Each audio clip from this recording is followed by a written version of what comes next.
Hey guys, this is Bud Elliott here, and welcome in to the Nolecast Instant Reaction Show. Florida State 45, Florida 38. That's a Knowles dub. If you hear me, my voice is kind of jacked. I'm not going to talk that long because I don't want to lose my voice again. I almost have it back, not fully, but I'm maybe 40%. Got my Ricola in, and wow, what a what a game that was. Just wow. Notification gang checking in on the chat.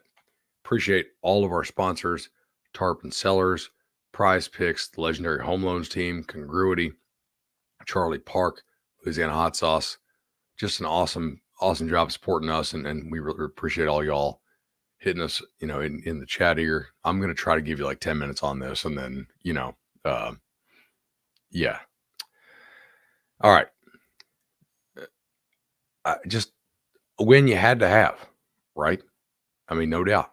If you lose a game like that to Billy Napier in his first year when you're in year 3, can't do it. Got to have it. And you got out. It wasn't always pretty. Rivalry games oftentimes are not. You definitely had opportunities, to put those dudes away and to make it less close than it was. But ultimately, you got it done. And you got it done with the offense. So 9 wins for Mike Norvell. I will start there first. He and Alex Atkins, I thought, called a pretty nice game. They clearly kept Florida off balance for much of the night.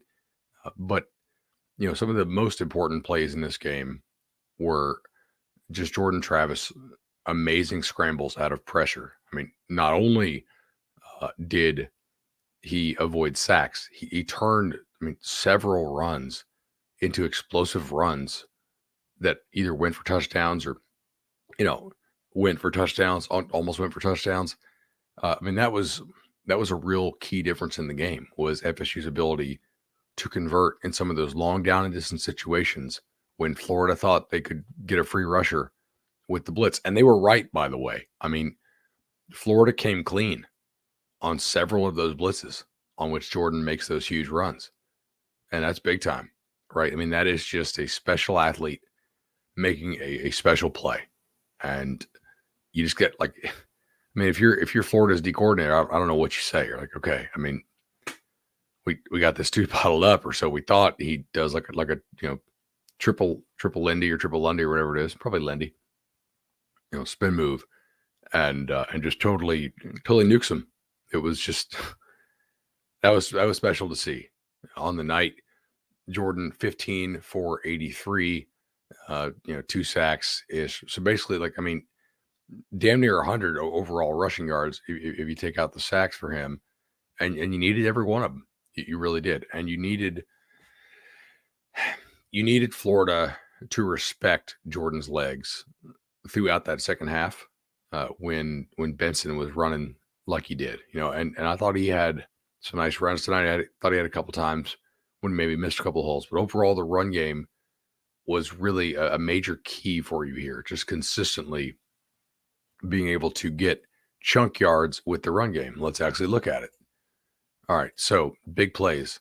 You had 10 rushes of 10 plus, right? 45, 10, 29, 17, 10, 10, 10, 12, 16, and 17. That's pretty good. Not always staying ahead of the chains with the run game, but you didn't have a ton of negatives. I thought that was important.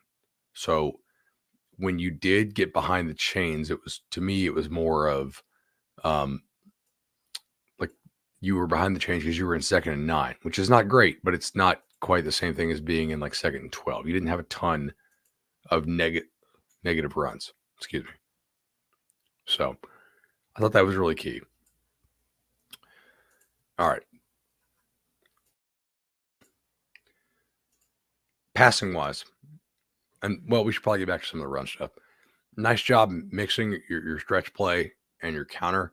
I love the toss play down on the goal line, by the way. That was pretty huge.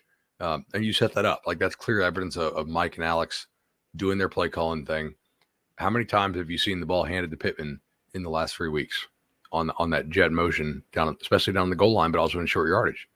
4, I mean, maybe 5. He had like 5 carries over the last month. That's clearly something you're going to learn on film that Florida State thinks they can do that. And my wife was like, "Wow, that's wild to pitch it down." I said, "Babe, watch this." So, you got the backer here.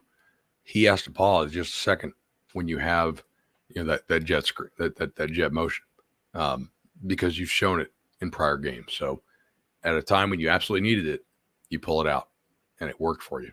That's big time. Passing game, really kind of weird stats here. So, 13 of 30 for 270, which, I mean, that's really pretty crazy. But I think you had like probably 5 drops in the ball game, at least. I mean, Chad, is it fair to call it 5? I think probably so. I mean, not a lot of help from your receivers tonight at times, and yet they still caught some passes that were kind of iffy, kind of iffy throws. So, I mean, Johnny Wilson targeted 9 times, caught 2 balls. And yet I still felt like he impacted the game both positively and negatively. That one catch he made on that final drive was pretty big. Obviously, you had to have that. Got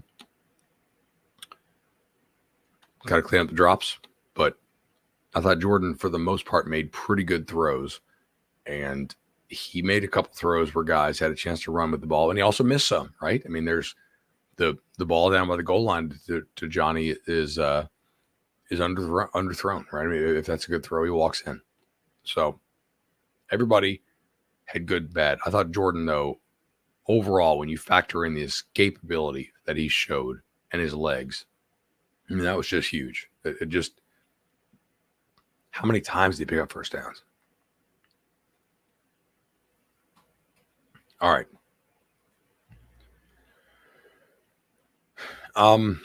Looking at our pregame notes, can't just give Florida the ball, and you should be able to score on these guys. I mean, I really like watching it.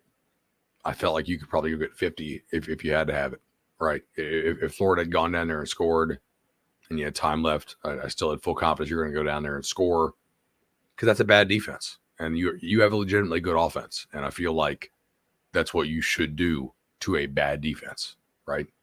And they did. 6.7 yards per play, 497 overall yards, 270 in the air, 227 on the ground. That's pretty big time.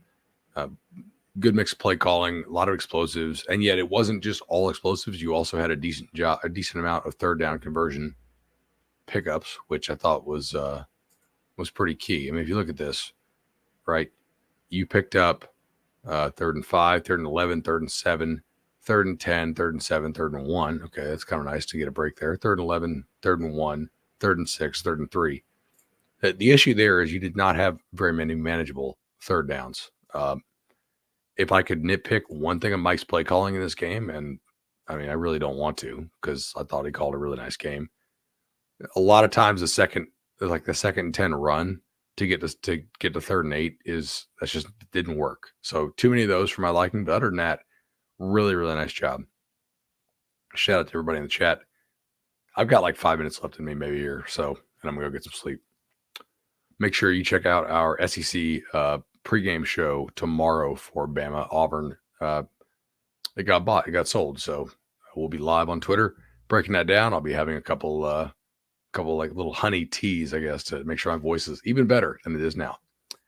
All right.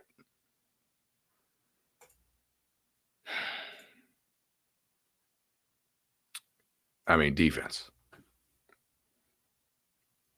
Come on. Like, what are you doing? This is... You guys know that I don't feel like this defensive staff, as it is currently comprised, is the right one to lead this team forward if you want to get to that next level.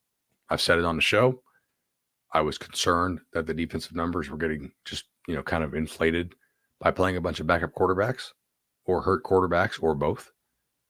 But And none of my wildest dreams did I think you were going to give up 38 points and 460 yards to Florida when they had their top 2 receivers out. That's embarrassing. That's a terrible defensive effort. I mean, just straight up, right?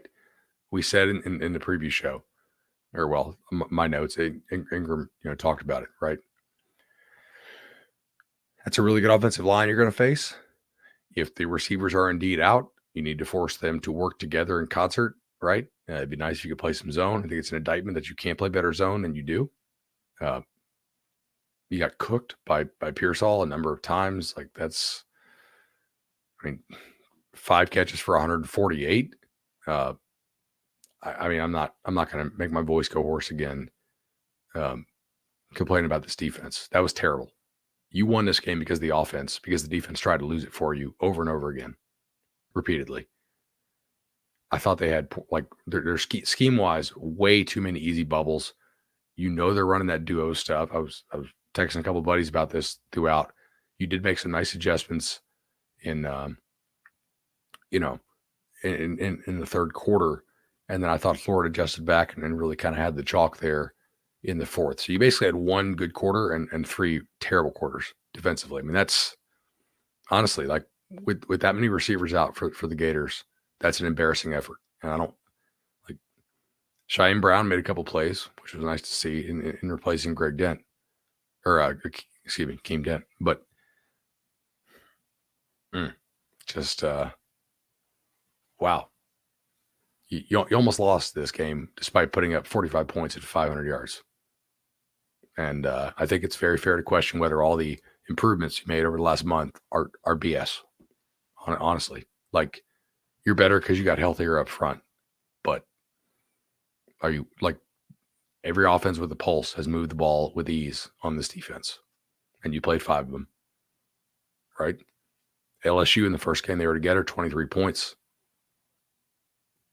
Wake Forest had 31. Clemson had 34. Louisville had 31. Gators tonight, with all their receivers gone, had 38. That's not going to get it done. Offense, though, amazing. 9 wins for the Noles. If Clemson can somehow sneak into the playoff, I think they'll have a pretty nice shot, obviously, at the Orange Bowl, especially since North Carolina lost today. So really no way for them to get that. But, man, looking forward to see if these guys can get to 10 wins. Maybe Ingram will jump on and do it his own little instant later. I got to save the voice for now, guys. Really appreciate all y'all jumping on. Make sure you hit that like and subscribe.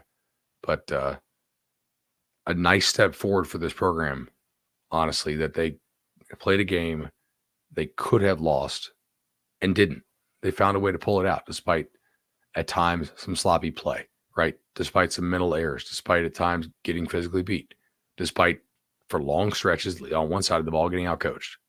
And, credit to Richardson. I thought he actually made some really nice plays at times. So appreciate y'all. I'll leave you with this stat. I did tweet this. Most of my Twitter following like this quite a bit. So SEC wins 2022. Mike Norvell 2, Jimbo Fisher 1. Peace, y'all.